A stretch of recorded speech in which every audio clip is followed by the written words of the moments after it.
I never thought that watching my only son get married would end in his fiancée screaming at me to leave my own venue. "You're not welcome here," Emma hissed, her manicured finger stabbing the air. "You've done enough damage, leave." The laughter and music stopped. Every pair of eyes turned to me. I froze, clutching my purse, the same one carrying the $50,000 check I wrote to fund this entire wedding. My son, my baby boy, just stood there, staring at the floor. Not a word, not even a glance. I swallowed the lump in my throat. Don't cry. Don't give her the satisfaction. As I walked out past rows of guests pretending not to stare, I felt something break inside me. I paid for everything. The dress, the flowers, the venue, and they tossed me out like garbage.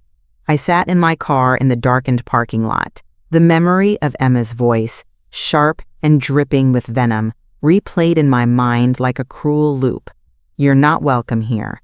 The worst part wasn't Emma. It was Ryan, my son. He had stood there like a stranger, his eyes fixed on the floor, too cowardly to even defend me. My phone buzzed in the cup holder, lighting up with text after text. "Why did you leave? Are you okay?" Don't make a scene, Colleen. Not one message asking what they had done to me. Not one person taking my side. A sob rose in my throat, but I swallowed it down. I wouldn't cry for them. Not tonight. Instead, I let the anger rise and harden inside me, solid and cold like steel. They thought I was weak because I stayed quiet. They thought they could humiliate me and still enjoy the fantasy wedding I'd built for them. No more. I grabbed my phone with shaking hands and pulled up the email from the wedding planner. My thumb hovered over her contact for a moment. Then I took a deep breath and hit call. The line rang twice before she answered, her voice chipper and professional. "Hi, Colleen. I was just going over the final details for tomorrow. I'm canceling everything," I said flatly. There was a pause on the other end. I'm sorry? I said cancel everything. The venue, the vendors, the payments. I'm pulling out. "Colleen, the contracts are under your name. But are you sure? This is so last minute." "I'm sure. If I'm not welcome at this wedding, neither is my money." By the time I pulled into my driveway, my hands had stopped shaking. The anger had settled into something sharper. Determination. They wanted me gone? Fine, but they would learn, painfully, that this entire fantasy was built on my back. I sat at my kitchen table, flipping through the neatly labeled wedding binder I'd created for Ryan and Emma. Each tab was a reminder of my generosity: venue, caterer, florist, photographer, entertainment. They had contributed nothing but Pinterest boards and entitled attitudes. Every invoice, every contract, every signature, mine. I picked up the phone and started dialing. First, the venue. "Hi, this is Colleen Meyer. I'm the contract holder for the Myers-Whitaker wedding tomorrow." "Yes, of course. We're all set to—" "I'm canceling, effective immediately." There was a long pause. "Ma'am, are you sure? There's a substantial cancellation fee. That won't be necessary. I'm the one who paid the deposit, and I'm within my rights under the contract." Silence. Then a cautious reply. "Understood. We'll process the termination." Click. Next, the florist. The same routine. Then the caterer. Then the photographer. Each time, I felt my spine straighten a little more. With every call, the picture became clearer. Ryan and Emma hadn't just wanted my support. They had expected it. The wedding wasn't theirs. It was mine. Paid for, arranged, and held together by me. And if I wasn't welcome, neither was my money. As I ended the last call with the band, I allowed myself a small, cold smile. Tomorrow, they'd wake up thinking they were heading into their fairy tale. But there would be no flowers, no food, no music, nothing but the wreckage of their own entitlement. The house was silent except for the soft click of my mouse as I scrolled through my emails. I opened the PDF attachments one by one. Venue agreement, catering contract. Band writer. Each line carried my name, my signature, my billing address. They loved my money more than me, I thought bitterly. Weeks ago, Emma had insisted, "We'll pay you back for half, I promise, as soon as Ryan gets his promotion." That promise felt laughable now. I clicked open the florist's contract and scanned the fine print. Cancellation by the client results in a forfeiture of the deposit. But I was the client, not Emma, not Ryan. A surge of vindication coursed through me. They couldn't call these vendors and magically reinstate anything. Without me, they were helpless. The sound of a car door slamming outside pulled me from my thoughts. I peeked through the blinds. Ryan's car. My chest tightened as I watched him stride toward my front door. He moved with an urgency I hadn't seen in years. A sharp knock echoed through the house. "Mom, open up. We need to talk." I didn't move. Another knock, louder this time. "Mom, I know you're in there." I sat perfectly still, my hands clasped tightly in my lap. Let him sweat. Let him wonder if I'd answer. He didn't get to demand my time anymore. After a minute, I heard his voice, angrier now, muffled through the door.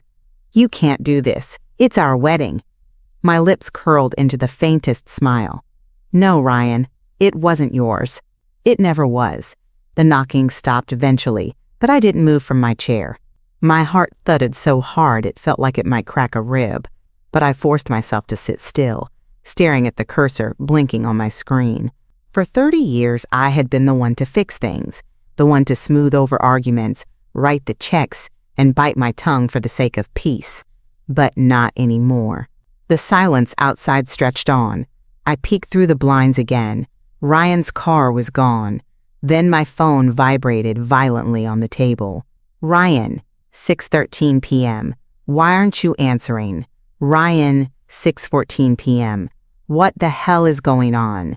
"Ryan, 6:15 p.m. You're ruining our lives."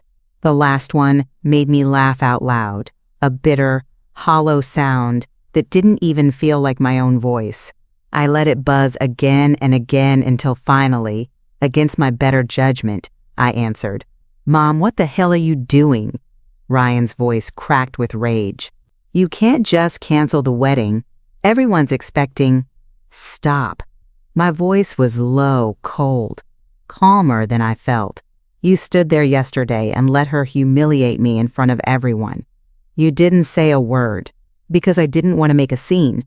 Oh, but it was fine for Emma to make one." There was a pause, a long one. "Mom, listen. Emma was upset, but she didn't mean it like that. You're overreacting." "Overreacting?" I snapped. "I paid for everything, Ryan. The venue, the food, the music, all of it. And you let her treat me like an unwanted guest." "It's our wedding," he shouted. "No," I said evenly. "It was my gift, and now it's gone." "Mom, please, you can't do this. We'll lose the venue, the vendors. Emma's in tears right now. She should have thought about that before she threw me out of my own event." A beep interrupted our tense silence. Another message flashed across my screen. "Emma, 6:18 p.m. You bitter, jealous old woman. You've always hated me." "Emma, 6:19 p.m. I can't believe you're ruining Ryan's life out of spite." "Emma, 6:20 p.m. Stay away from us. You're toxic." My lips pressed into a tight line as I read them. "Did you see the text she's sending me?" I asked Ryan. "She's just upset," he muttered. "You mean she's showing her true colors?" "Mom." "Goodbye, Ryan." I hung up before he could say another word. For a moment, I just sat there, staring at the wall, my chest heaving.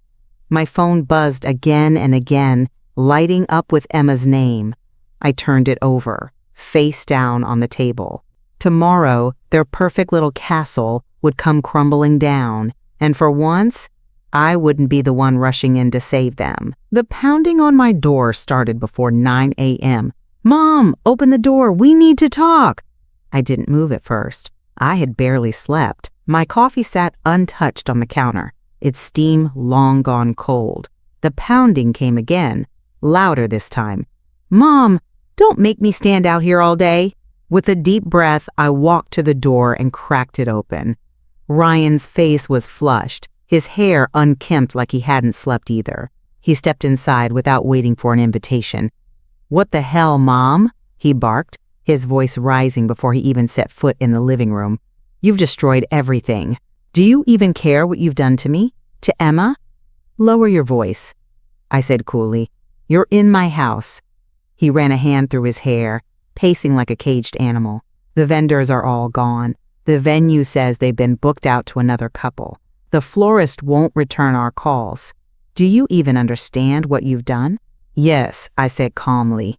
"I've stopped funding my own humiliation." His eyes widened in disbelief. "Humiliation?" Emma was upset. "She didn't mean what she said." "Oh, she meant it," I snapped.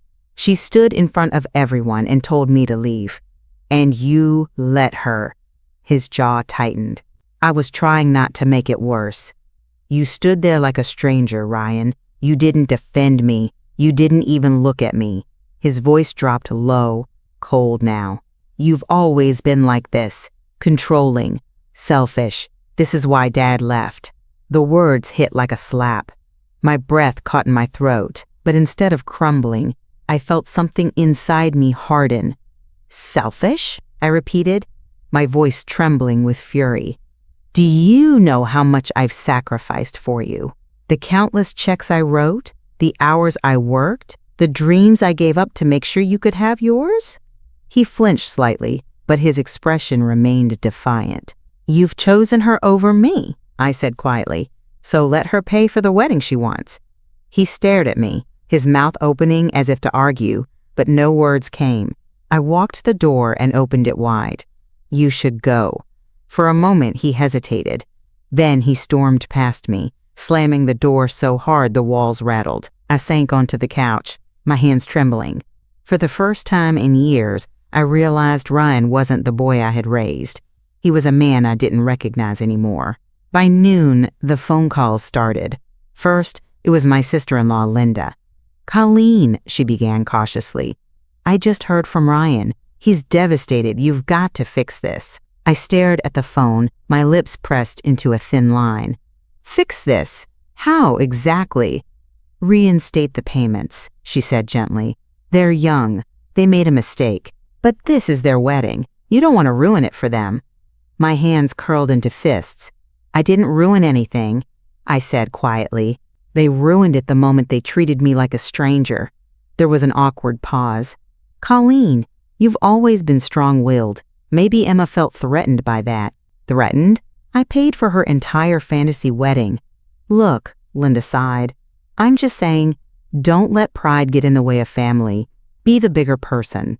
I ended the call without replying. 5 minutes later, the phone rang again. "Colleen." My stomach knotted, that voice. "Mark," I said flatly. "My ex-husband. Ryan's father." "Ryan called me," he said. "He's beside himself.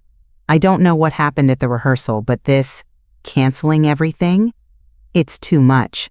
"Too much?" My voice rose despite my efforts to stay calm. "Mark, where were you when Emma threw me out in front of 50 people? Where were you when our son stood there like a coward?" "Don't make this about old wounds," he said sharply. "This isn't the time. Just let them have their day. Be the bigger person." "There it is again," I said bitterly. "Be the bigger person. That's code for keep paying and keep quiet. Colleen, don't be dramatic. Goodbye, Mark." I hung up before he could finish. I stared at my reflection in the window, my face pale and drawn. So this was it. I wasn't family to them. I was a wallet with a pulse. The realization didn't crush me the way I expected. Instead, it settled into my bones, cold and heavy. They thought I was weak because I loved them, but they were about to learn that love has limits. I don't remember when the tears started, or when they stopped. I only remember sitting in the dim glow of my kitchen, clutching a mug of cold tea and staring at the floor, hours slipping by like sand through my fingers. The grief came in waves, not just for Ryan and Emma, but for the years I spent bending, breaking, and bleeding myself dry for people who now saw me as expendable. The phone buzzed again, this time a cousin. "Colleen, don't destroy the family over one misunderstanding." I silenced it without answering. Somewhere between the sobs and the silence, an image flashed in my mind. My wedding day. I was 23, standing in a lace dress that cost more than our first car. My mother-in-law had pulled me aside that morning and said, "Remember, quiet women make the best wives. Don't make waves." Back then, I nodded, smiled, and swallowed every single wave that tried to rise in me.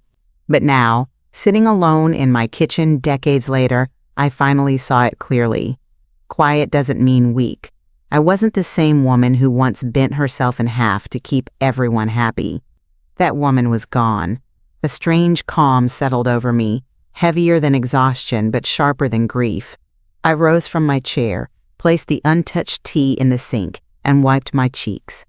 Enough crying. Enough begging for scraps of love and respect.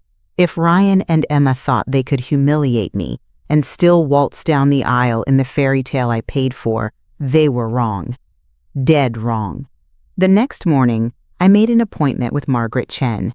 Margaret had been my attorney for years, sharp, discreet, and unshakable. As I sat across from her in her sunlit office, I felt the familiar knot in my stomach tighten. "Colleen," she said kindly, folding her hands. "You look tired. Tell me what's going on." I laid it all out. The rehearsal dinner. Emma's public humiliation. Ryan's silence. The wedding I had funded down to the last napkin, and how I'd canceled every single vendor. Margaret listened without interrupting, her expression unreadable. When I finally stopped talking, she leaned back in her chair.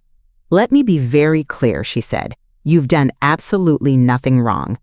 Every contract is in your name. Every payment was from your account. If they want this wedding, they'll have to pay for it themselves."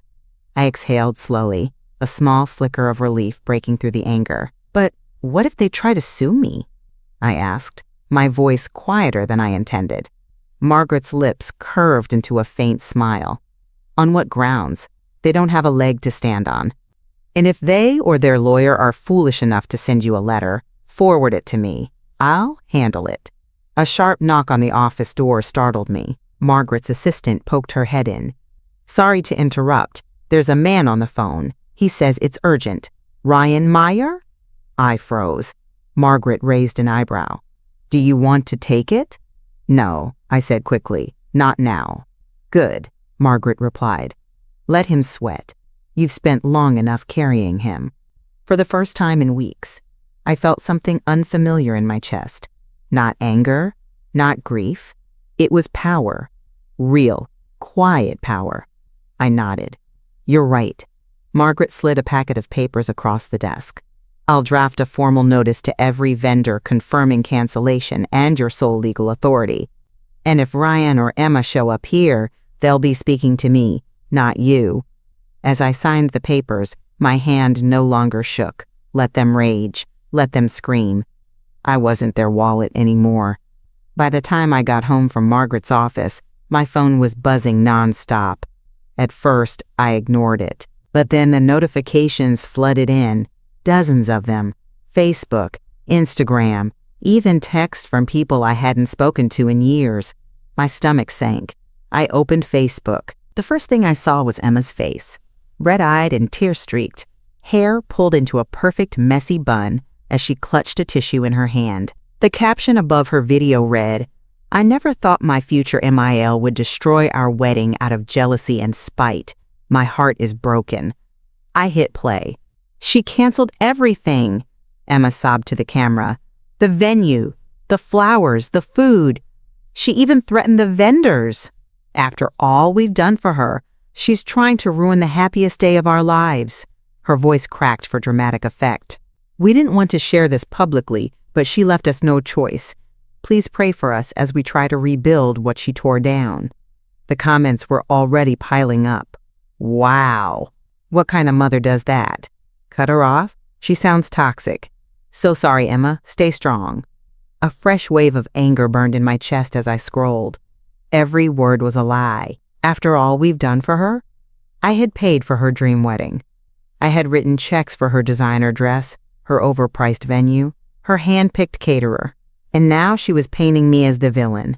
Another notification popped up, this time from Instagram. Emma had posted a photo of her and Ryan embracing, captioned, "We will not let hate win. Family is who supports you, not who tears you down." Hundreds of likes, dozens of supportive comments, I felt my hands shake, not from grief, but from fury. I opened my notes app and started a list. Every post, every comment, every lie. I screenshot them one by one, saving each carefully into a folder marked, "For Margaret." If Emma wanted a war, she was going to get one. But not the kind she expected. This time, I wouldn't cry. This time, I wouldn't beg. This time, I would fight. It started with an email from the florist. "We regret to inform you that due to a canceled contract, we are unable to provide services for the Meyer-Whittaker wedding. We wish you the best moving forward." Then the photographer posted an Instagram story about an unexpected opening this weekend and tagged their business account. Next came the band, a polite voicemail. "Hi, Colleen. Just wanted to confirm we've marked the Meyer-Whittaker event as canceled. Thanks for letting us know." The dominoes were falling, one after the other. By Friday morning, the wedding was in shambles, and that's when the call came. Emma. Her voice was different this time, tight and trembling, but laced with sugar. "Colleen, can we talk?" "I'm listening," I said flatly. "I know things got heated at the rehearsal, but we were all stressed. You know how weddings are." I shouldn't have said what I said. "You told me to leave," I said coldly, "in front of everyone. I was overwhelmed. But please, let's not throw everything away over one mistake. Ryan and I, we can't afford to lose all the deposits. The guests are expecting a wedding." I could almost hear her trying to smile through gritted teeth. "Be reasonable," she said. "Do this for Ryan. Don't ruin his big day." My hand tightened around the phone. "I'm not ruining anything," I said calmly. "I'm saving myself." There was silence on the line. Then her voice dropped the sugary tone. "You're a bitter old woman," she hissed. "You've always been jealous of me. Ryan deserves better than you. Then he can marry better too." I ended the call before she could respond. The phone rang again almost immediately.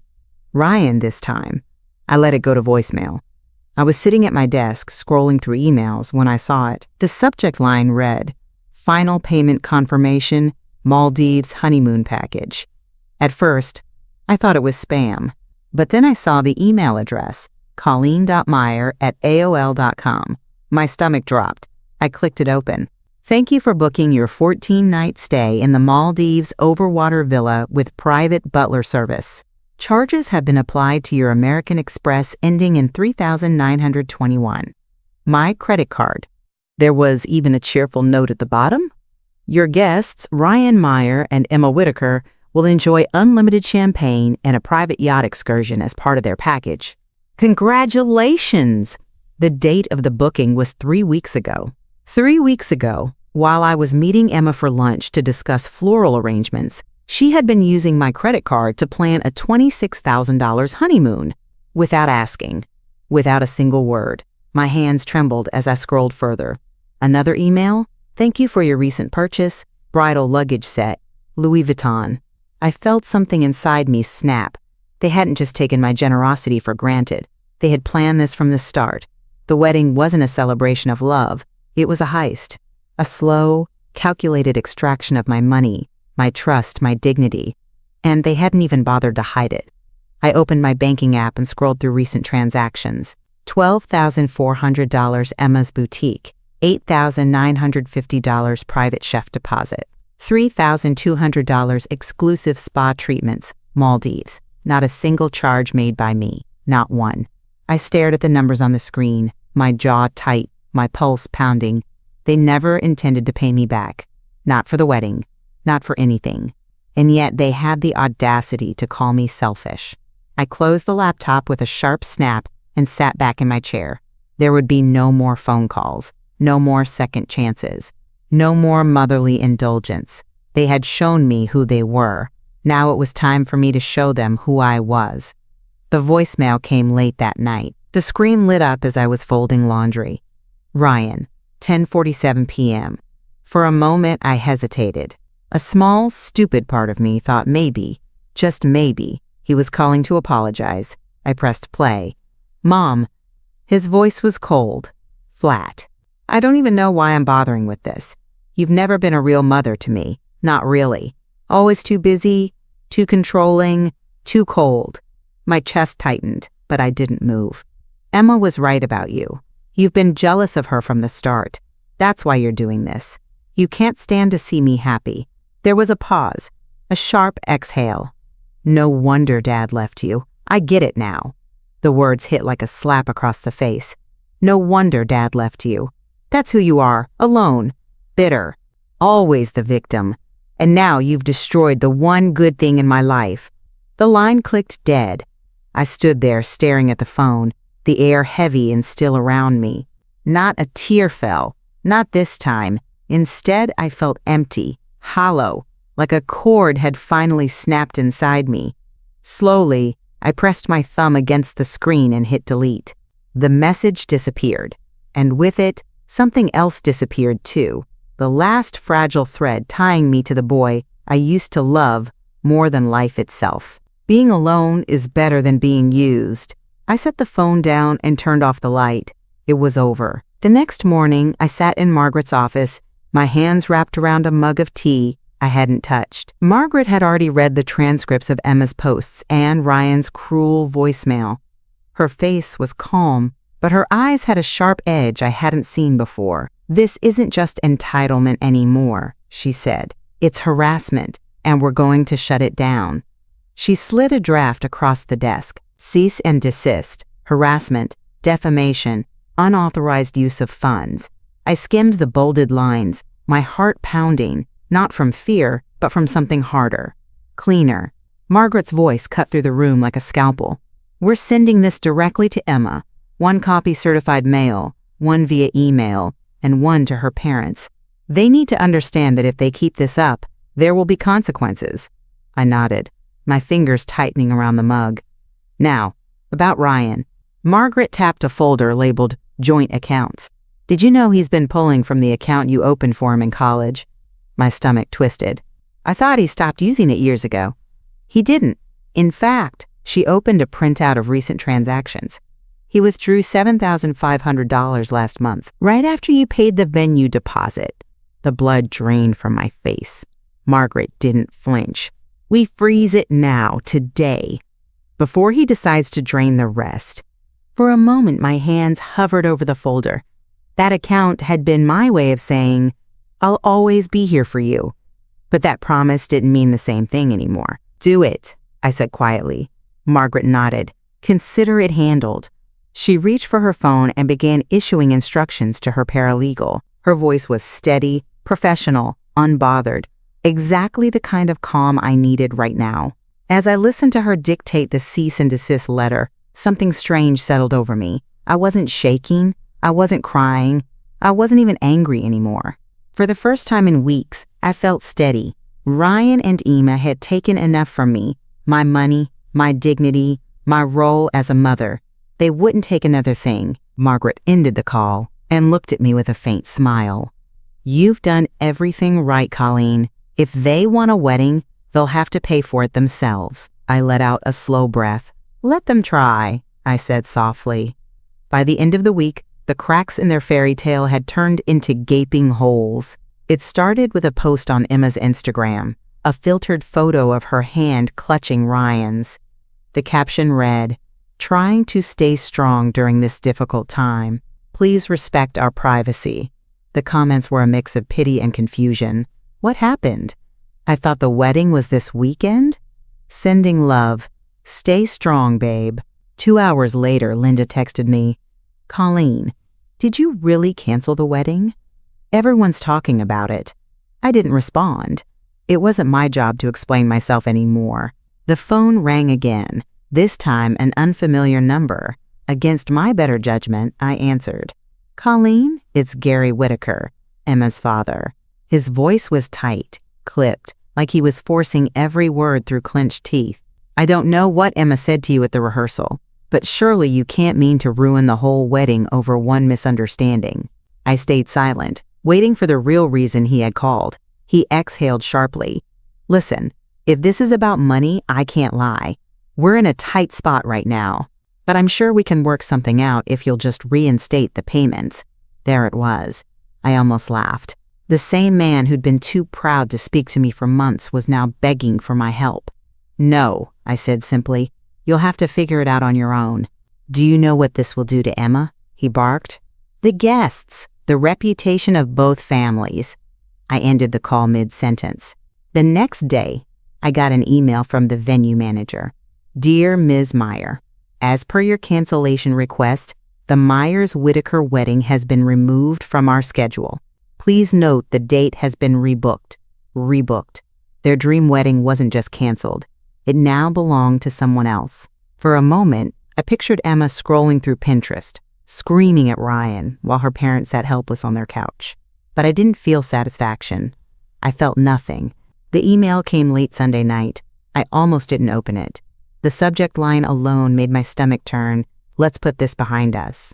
I clicked anyway. Mom, we've decided to forgive you for everything that's happened. I know emotions were high and people said things they didn't mean. Emma and I talked it over, and we're willing to let you come to the wedding if you can behave and not make things awkward. This is our day, and we'd appreciate it if you didn't make it about you. Let's move forward as a family. Ryan, I stared at the screen, my jaw slack. Forgive me? A laugh burst out of my throat before I could stop it. It started small, sharp, but grew until I was clutching my sides, shaking with bitter amusement. Forgive me. After I funded their fairy tale. After Emma threw me out of the rehearsal like some hired help. After Ryan stood there, silent, while I was humiliated in front of everyone. And they thought I needed forgiving? I wiped a tear from the corner of my eye, not from sadness, but from laughing too hard.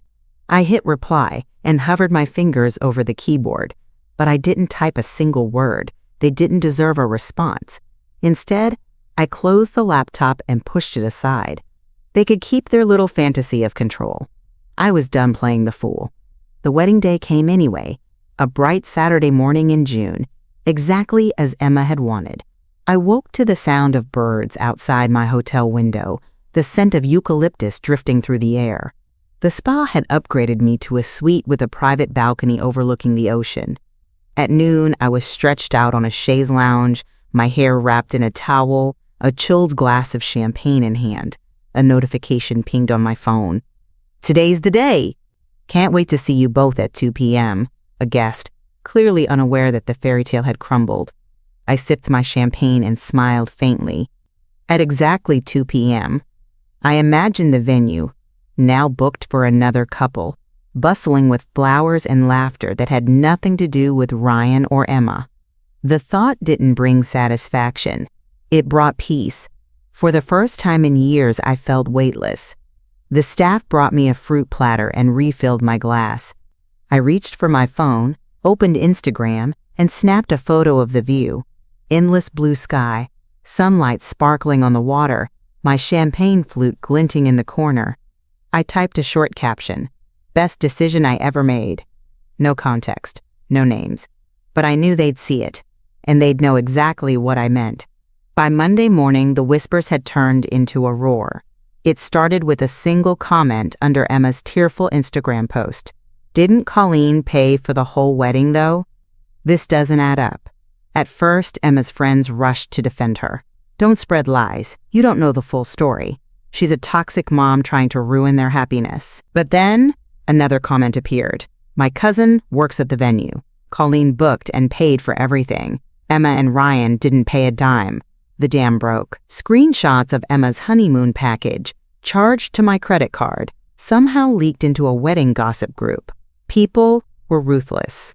So they used her to pay for a wedding and luxury vacation, then humiliated her? Classy. Imagine biting the hand that feeds you.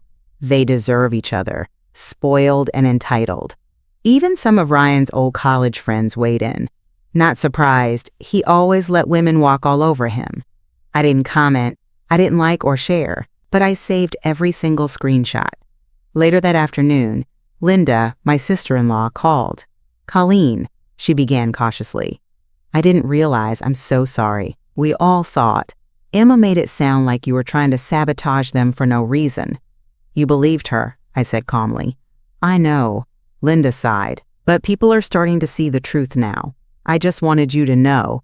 You're not alone in this anymore. I didn't reply. I didn't need her pity. What I needed and finally had, was clarity. For years, I let people take and take, thinking it was my job to keep the peace. But peace bought with self-sacrifice isn't peace. It's silence. And I was done being silent. By the time the second week passed, the gossip had spread like wildfire. Emma's Instagram account had gone silent. Ryan's profile picture disappeared. It started small. One mutual friend posting, "Maybe don't bite the hand that feeds you next time." Then a cousin of Emma's shared a cryptic tweet. "If you can't afford your own wedding, don't scream at the person paying for it." People weren't just whispering anymore. They were laughing. Screenshots of Emma's posts leaked into a wedding forum. Brides and strangers alike ripped her apart. She ruined her own wedding by being a brat.